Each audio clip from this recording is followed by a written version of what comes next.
Di pedalaman Manchuria, dekat pinggiran kota Harbin, berdiri kompleks besar menyerupai pangkalan militer. Namun, tidak seperti markas perang lainnya. Tempat ini dijaga jauh lebih ketat. Tidak ada prajurit yang bertugas di sini tanpa sumpah mutlak untuk tetap diam seumur hidup mereka. Di dalam gedung utama, koridor panjang berlantai beton terasa dingin bahkan di musim panas. Lampu-lampu neon tua berkelap-kelip memantulkan bayangan para ilmuwan yang berjalan cepat, membawa catatan, jarum, ampul, dan wadah berisi zat-zat berbahaya. Tidak ada suara keras, hanya bisikan, instruksi dingin, dan kadang langkah cepat para penjaga ketika alarm kecil berbunyi dari dalam ruang isolasi. Unit ini dibentuk oleh Jenderal Shiro Ishii, seorang ilmuwan militer yang brilian, tetapi memiliki ambisi tanpa batas. Dengan dalih membangun senjata biologis mutakhir, Ishii menciptakan sistem yang tidak mengenal garis moral. Para ilmuwan yang direkrut bukanlah monster. Mereka orang-orang terpelajar, lulusan kedokteran terbaik Jepang. Namun di tempat ini, mereka berubah menjadi pelaksana program kejam yang disusun dengan ketenangan surgawi. Korban yang dibawa ke fasilitas ini berasal dari desa sekitar, petani, tawanan perang, perempuan, bahkan anak-anak. Mereka masuk tanpa suara, tanpa perlawanan, karena tidak tahu apa yang menunggu. Namun, setelah pintu besi ditutup di belakang mereka, dunia seperti berhenti. Tidak ada jalan keluar. Tidak ada negosiasi. Mereka telah memasuki ruang yang tidak mengenal kata hidup kembali.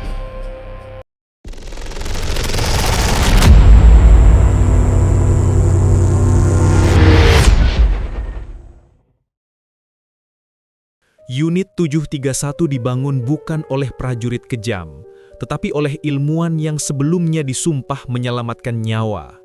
Shiro Ishii merekrut dokter terbaik dari universitas elit Jepang dengan janji, di sini Anda dapat melakukan penelitian tanpa batasan moral apapun.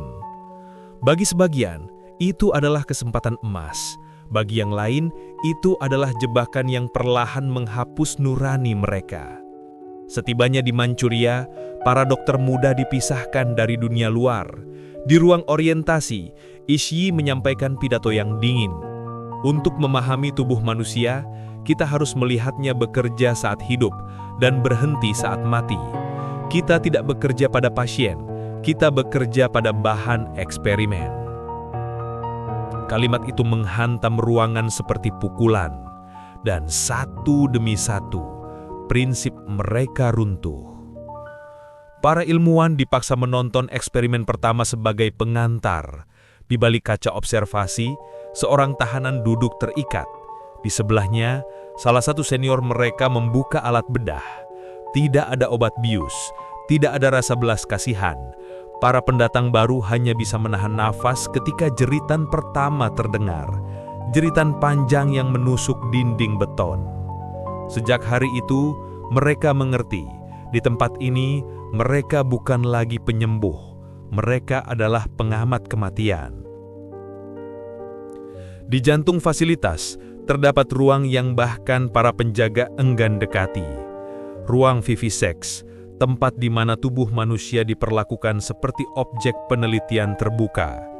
Pintu baja tebal kedap suara, namun getaran samar jeritan kadang menembus keluar seperti angin dingin. Para ilmuwan meneliti organ tubuh secara langsung saat masih berfungsi. Tujuan mereka bukan menyiksa, tetapi memahami, namun hasilnya tetap penyiksaan paling sadis yang pernah dilakukan sains modern. Mereka mempelajari cara organ berhenti bekerja, bagaimana penyakit berkembang, dan bagaimana tubuh merespons ketika dipaksa berada di luar batas alaminya. Instruksi Ishii sangat jelas. Setiap eksperimen harus dilakukan tanpa anestesi. Zat bius mengubah fungsi tubuh. Kita butuh reaksi murni. Para korban, Maruta, tidak dipanggil dengan nama. Nomor eksperimen ditempelkan di baju lusuh mereka. Ketika nomor mereka disebut, mereka dibawa ke ruangan itu tanpa pernah kembali. Bau tajam cairan kimia bercampur dengan aroma besi memenuhi udara. Di rak-rak terdapat organ yang diawetkan dalam wadah kaca. Setiap hari ruangan ini menjadi saksi bisu hilangnya nyawa yang tak terhitung. Semua dicatat dengan teliti seperti laporan laboratorium biasa. Di sini, sains kehilangan jiwanya. Musim dingin Manchuria mencapai suhu ekstrim, dan Ishii ingin tahu bagaimana tubuh manusia bereaksi terhadap pembekuan. Seberapa cepat jaringan mati. Maka lahirlah eksperimen beku atau frost test. Para korban dibawa keluar gedung, dipaksa berdiri diam di tengah suhu minus lebih dari 20 derajat. Penjaga menyiram lengan atau kaki mereka dengan air es, lalu menunggu hingga anggota tubuh itu mengeras. Ilmuwan mengetuk kulit membeku itu dengan batang logam. Jika terdengar bunyi seperti memukul kayu, eksperimen dianggap berhasil. Korban yang kakinya membeku dibawa masuk kembali ke ruangan itu. Di sana ilmuwan mengamati bagaimana kulit retak, bagaimana sirkulasi terhenti, dan bagaimana jaringan mati perlahan mati. Beberapa dokter muda gemetar menyaksikan hal itu, namun Ishii hanya menatap mereka dingin. Jika kalian tidak sanggup melihat ini, kalian tidak pantas mengenakan jas putih itu. Bagi para Maruta, pembekuan bukan sekedar rasa sakit. Itu adalah penyiksaan perlahan, di mana tubuh mereka menyerah sedikit demi sedikit. Sementara ilmuwan mencatat setiap detail dengan ketenangan mengerikan. Unit 731 tidak hanya melakukan eksperimen medis, tetapi juga merancang senjata biologis. Mereka sengaja menumbuhkan bakteri mematikan, seperti pes, antraks, tifus, dan kolera dalam skala besar. Para korban dijadikan wadah hidup untuk melihat bagaimana penyakit berkembang. Dalam ruang isolasi, para ilmuwan menyuntikkan bakteri langsung ke tubuh Maruta dan mengamati reaksi mereka hari demi hari. Ruangan itu dipenuhi bau yang khas, campuran tubuh sakit, obat kimia, dan ketakutan. Tidak berhenti di situ, Unit 731 juga mengembangkan bom keramik berisi kutu pembawa pes yang kemudian diuji pada desa pemukiman di sekitar Manchuria. Kutu dilepaskan melalui bom yang meledak perlahan, dan dalam beberapa hari, seluruh desa terinfeksi. Untuk mereka, itu hanyalah data. Untuk para korban, itu adalah kiamat kecil. Catatan harian ilmiah mencatat suhu tubuh, pembengkakan, warna kulit, hingga waktu detik demi detik ketika napas terakhir keluar. Semuanya terdokumentasi, seakan-akan penderitaan manusia hanyalah fenomena alam biasa. Unit 731 menjadi tempat pengujian berbagai jenis senjata baru. Korban dibawa ke lapangan tembak tertutup, tangan dan kaki diikat pada tiang kayu. Granat dilempar dari jarak berbeda untuk menghitung jangkauan fragmen. Senapan mesin ditembakkan untuk mempelajari penetrasi peluru pada jarak tertentu. Bahkan flamethrower diuji langsung pada tubuh manusia agar tentara Jepang tahu efektivitasnya di medan perang. Tes kimia pun dilakukan. Para korban ditempatkan di ruang tertutup dan terpapar gas berbahaya untuk melihat seberapa cepat mereka kehilangan kesadaran.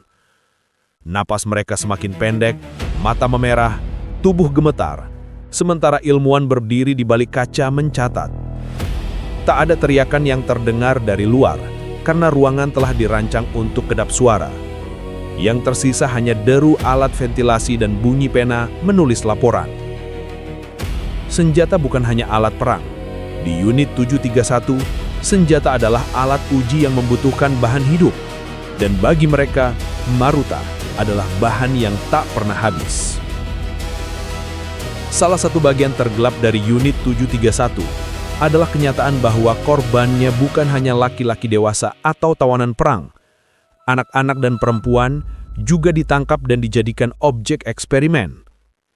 Ishii percaya bahwa data ilmiah harus lengkap, dan itu berarti mempelajari tubuh manusia dari semua usia. Anak-anak sering dijadikan objek untuk eksperimen penyakit, karena tubuh mereka lebih cepat bereaksi. Di ruang isolasi, mereka menangis, memanggil orang tua yang tidak lagi bersama mereka. Para ilmuwan mencatat bagaimana demam mereka naik, bagaimana tubuh kecil mereka berjuang, hingga akhirnya menyerah. Perempuan mengalami nasib yang tidak kalah mengerikan. Selain eksperimen medis, mereka sering dipaksa mengalami kondisi ekstrim untuk mempelajari ketahanan tubuh pada situasi yang tidak manusiawi. Banyak catatan menyebut bahwa mereka diperlakukan tanpa satupun pertimbangan moral. Para penjaga menyaksikan semua itu setiap hari. Sebagian mulai mati rasa, sebagian lain justru menikmati kekuasaan yang mereka miliki atas para korban. Dalam diam, fasilitas itu berubah menjadi kuburan gelap yang menelan masa depan para korban yang tidak pernah memiliki kesempatan untuk memilih nasib mereka. Ketika Jepang mulai kalah dalam Perang Dunia II, kepanikan melanda unit 731. Mereka tahu, jika fasilitas ini ditemukan, seluruh dunia akan melihat mimpi buruk yang mereka bangun. Maka Ishii mengeluarkan perintah, hapus semua bukti, lenyapkan semua saksi. Tahanan terakhir dieksekusi dalam jumlah besar. Ruang-ruang percobaan dibakar, dokumen dihancurkan, dan bangunan diledakkan. Para ilmuwan meninggalkan fasilitas itu dengan seragam dokter, seolah-olah mereka hanyalah petugas medis biasa. Namun bau terbakar di udara dan sisa reruntuhan yang hitam pekat menceritakan kisah lain. Kisah tentang ribuan nyawa yang telah hilang di tempat yang seharusnya digunakan untuk menyelamatkan, bukan menghancurkan. Ketika pasukan Soviet memasuki wilayah itu, mereka hanya menemukan puing-puing, tulang belulang dan catatan parsial yang tidak sempat dimusnahkan. Dari sinilah dunia mulai mencium kebenaran. Meskipun sebagian besar kengerian unit 731 tetap tak terungkap sepenuhnya. Setelah perang, para pemimpin unit 731 tidak diadili seperti penjahat perang lainnya. Sebaliknya, ada kesepakatan rahasia antara Amerika Serikat dan Ishii. AS menyadari bahwa data eksperimen biologis unit 731 sangat berharga untuk perang masa depan. Maka sebagai gantinya, para ilmuwan diberi kekebalan hukum. Ishii hidup bebas, mengajar dan bekerja di bidang medis setelah perang, tanpa pernah mengakui kejahatannya. Banyak ilmuwan unit 731 menduduki posisi penting di universitas dan rumah sakit setelah perang berakhir. Bagi keluarga korban, ini adalah luka yang tidak pernah bisa sembuh. Bagaimana mungkin pelaku kejahatan medis terbesar abad ke-20 bisa kembali hidup normal? Bagaimana mungkin ribuan suara yang hilang tidak mendapatkan keadilan? Jawabannya sederhana dan mengerikan. Dunia lebih memilih manfaatkan data mereka daripada menghukum mereka. Sejarah terkadang memang kejam dan tidak selalu berpihak pada yang benar. Hingga kini, Unit 731 masih menyisakan trauma mendalam bagi sejarah Asia. Banyak dokumen hilang, banyak eksperimen tidak pernah terungkap detailnya. Apa yang diketahui publik hanyalah sebagian kecil dari neraka yang pernah berdiri di Manchuria itu. Museum kecil kini berdiri di lokasi reruntuhan Unit 731. Di dalamnya, foto-foto koridor kosong, catatan ilmiah yang terbakar separuh, dan sisa-sisa peralatan medis menunjukkan betapa kelamnya masa lalu.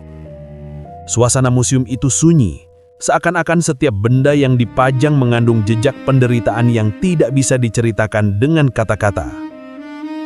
Unit 731 bukan sekedar eksperimen biologi. Ia adalah bukti bahwa ketika moral dihapus, manusia bisa berubah menjadi mesin kehancuran yang jauh melampaui perang itu sendiri. Dan kisah ini adalah pengingat bahwa sains tanpa etika hanya akan membawa dunia menuju kegelapan. Inilah kisah nyata Unit 731, bab sejarah yang begitu kelam, begitu mengerikan, hingga banyak negara enggan membicarakannya. Namun justru karena itulah kita harus mengetahuinya, agar tragedi seperti ini tidak pernah terulang lagi. Jika Anda ingin lebih banyak cerita sejarah gelap yang jarang dibahas, jangan lupa like, komentar, dan subscribe. Dukungan Anda membuat channel ini terus hidup dan terus menghadirkan kisah nyata paling mencekam dari seluruh dunia.